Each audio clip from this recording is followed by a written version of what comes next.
Alright lads, so this time around we have treasure hunt. Last time it was about 8 months ago or 9, something like that. So first thing we noticed is the rewards have been changed, which they've been massively nerfed. Can't even call it a nerf, it's more like a chinned. Got chinned until it can't breathe anymore and nobody wants to touch it anymore. So I don't know exactly why they've changed it so drastically. And also each time when you want to use the doublons, it's 90 now.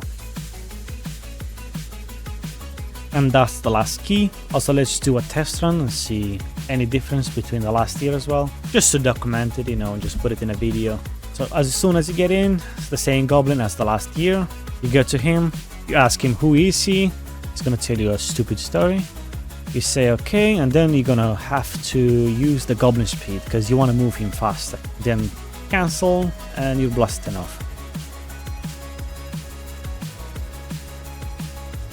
There we have it. 100 doublons for finishing, and 1 for each mob defeated. So on the first one is going to be these 2. So let's go.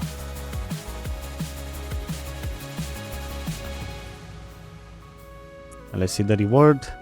Monster Hunter book, pretty good. I also have 1 more Monster Hunter book from the last one that I haven't used it, so I have 2 untradeable. Let's see, can I stack them? No. Reset it. Antique Dragon Diamond for this one, and this is what I want. I have to get the Phoenix. If I don't, then it's a massive loss. So let's see. The moment of the truth. Fire. Let's go.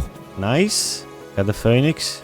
Either way, good event for the Phoenix, and the last one successful. Alright, maybe an antique, maybe. Easy antique. Let's see how much is it. Apparently 17 ones, 18 ones.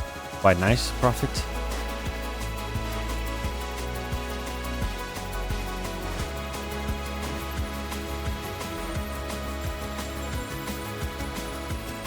I believe after a bunch of tests I've done in the past 2 weeks, I believe this is the final build for Elemental map. Show you the items that I'm using at the moment, and then I'm gonna show you how much avoiding arrow I have. More damage with 12 dexterity. I have the bracelet with 10 absorption HP and 50 attack value. Same with the necklace, 50 attack value and 10 critical piercing and HP. The emerald earrings, 50 attack value. The titan shield with 12 dexterity, the one that I used to have on 50 attack value. And blackout. Ice talisman. I've noticed that every bit counts. So ice resistance, darkness, earth, all helps. Even the defense, 4% helps in this map. So I'm trying to get the defense from different items. Helmet with 15 avoid arrow, 10 fire, 10 wind helps. Every bit helps in this map. Even if you have fire or wind resistance, helps a lot. I have the armor with 10 absorption HP and 90 attack value. The Royal Zodiac daggers with 51, and what else? The sash with attack value and average damage 10%. The aura outfit, the costumes with 15 avoid arrow. So if you want to build full damage and avoiding arrow as much as you want, I recommend this build. So on the costume you need 15 magic, helps in this map. The costumes, weapon and helmet with avoiding arrow 30%. On items, avoiding arrow, so you're gonna have shoes, helmet, so that's 30, 60, and then you have the alchemy. So the alchemy you get also 19. Obviously all of it is excellent because I'm just building full damage. And if we check the stats, I'll scroll slowly and you can see all the stats needed for this map, or at least what I'm using. You can use less. My build is just full damage, so I can hunt them as fast as possible. That's why I have the Elemental Power Stone and a Hero's Medal. Average damage 95. Okay, let's see, 32 critical. Magic resistance only 15. But if you could get more, it would be more helpful. I don't know where to get it, so I won't lose damage. Or maybe from armor. I don't know if you can get 15 magic resistance on this armor. Maybe on the costume as well, with 15 out of 15 magic. Have 29 fire, 44 ice, 39 wind, 44 earth, darkness. I saw 64, it might have been 1 second, but it's 34. This is the power of ice only 61, 29 on the rest. Poisoning chance 14, bleeding 10%, HP still I have 49, and evade arrow 88%. If I use an energy crystal, could increase a little bit. Not by much though. Maybe one more. 89. Let me use one and see what happens. Okay, so I got 90 now with 7 energy. And I just usually leave it here with somebody in the room. At least one person needs to be in the room so we can actually help each other. Otherwise it's going to be very terrible. You get stuck and you lose all the potions. So the easiest way to actually do Gaia is just go in the first statue here and have a bunch of Glimmerstone and just drag the Glimmerstone here. And that's how you do it. I have a bunch of stones so I can just quickly cut the Gaia. So I need 500 for each add. So that's gonna take me so long to actually do 500 Gaia. Alright, all of them finished. And the royal sets, I'll pretty much explain it now. So when I go in the map and start auto hunting, I make sure I only collect the chivalry shards and number 2. You need 10 weapon shards 2, the number 2, so you can make one set for royal weapon shard number 2. So all you need to collect from the floor is the shards with number 2 on chivalry if you want to transform them into royal sets. So you go to the statue and you just transform them. It's 10 of them and you can get one royal. It's obviously very high chance, it's just 70%, so it's not a big issue. And I'm just gonna transform all of them.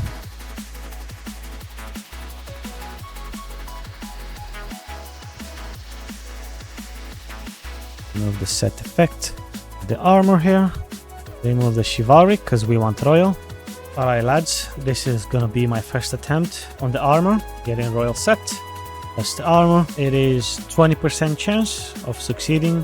500, I got 2 chances. The first one failed, second one successful. Nice and easy, boys, nice and easy. So before I had this armor, what are your opinion, guys? Which one do you think looks the best? Obviously this one I bought it because it was cheap and it has double attack value.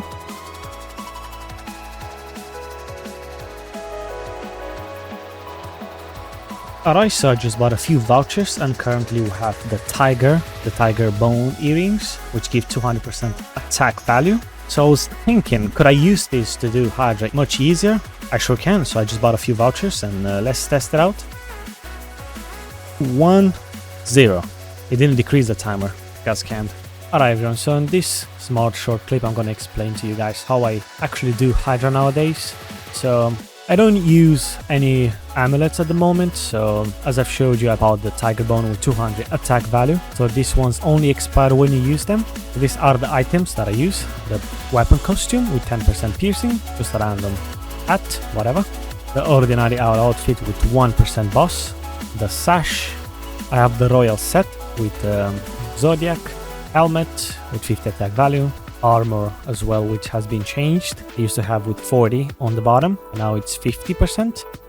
Tiger shield, 12 dexterity, ice talisman, emerald earrings, 50 attack value, so most of the items I have is 50 attack value, and the necklace with 5% boss. And I also have another one with 50 attack value.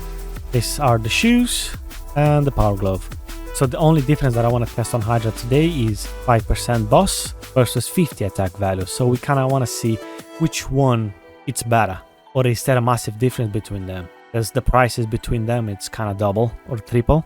So it's pretty much triple the price if you want to get a 5% boss. But at the moment, I can only test it on Ninja, so I can't test it on Warrior or Sura because it's soul banded. I'm career rank. Alright, so I'm only gonna test it on the last wave because that's where it matters. That's where you get dispelled and you can see the damage difference. The best in my opinion. So on the left side is going to be 5% boss, and on the right side is going to be 50 attack value. I'm using the same item, same pots, same everything, just making sure everything is using the same thing.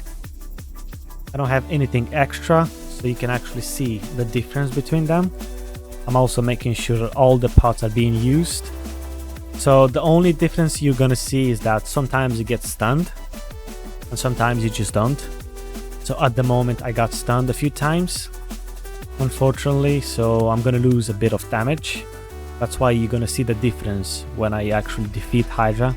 You're gonna see that on the left side it might be different with a lower percentage chance. On the right side you might not see it, you know. But this is the real damage between 50 attack value and 5% boss. And in my opinion, it's not a massive difference, unfortunately. I was expecting it a little bit more, than that.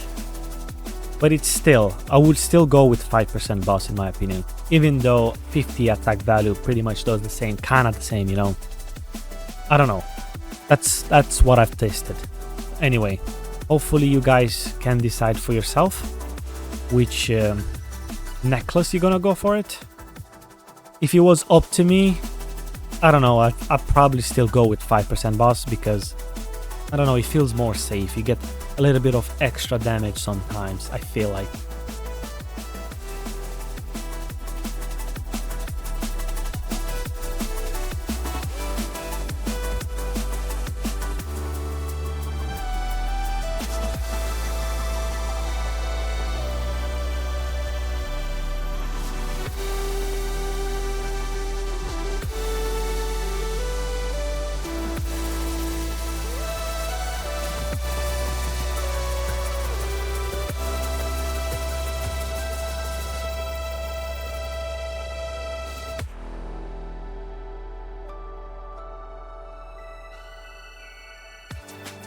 So anyway, thank you so much for watching. That was the damage between 5% boss and 50 attack value. Up to you what you want to decide, what you want to go with it, what's the price difference. But that's how it works. That's just Metin2 for you.